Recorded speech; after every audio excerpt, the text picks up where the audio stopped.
Nirespondehan ng UNTV News and Rescue Team ang magkahiwalay na aksidente sa San Pedro, Laguna at Bacolod City. Ito ang balita ni Sherwin Culbong.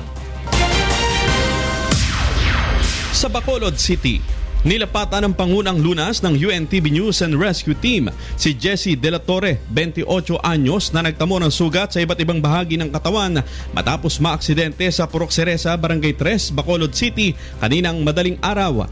Kwento ng biktima, nawalan siya ng kontrol sa kanyang motorsiklo dahil sa sinubukan umano nitong ilaga ng asong nakaharang sa daan.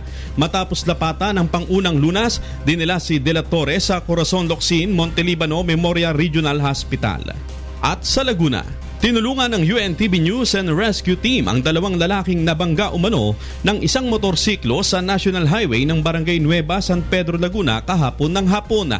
Nagtamo ng gasgas sa kanang binti ang biktima na si Ricky Villanueva, habang nagtamo naman ng paso at gasgas rin sa kanang binti si Norberto de la Cruz. Ayon kay Villanueva, patawid siya sa kalsada ng mabangga ng motorsiklo, habang si de la Cruz naman ay natumba kasama ng kanyang sinasakyang motorsiklo matapos mahagip ng tumatakas na driver ng Mio Sport. Nakatakbo daw, kaya tinawag ko po sa aming kasama sa Binyang, sa Kabuyaw, sa Santa Rosa, para po mahuli po yung pagkagagawa ng Tumanggi nang magpadala ang mga biktima sa ospital. Sherwin Culbong, UNTV News and Rescue, Philippines.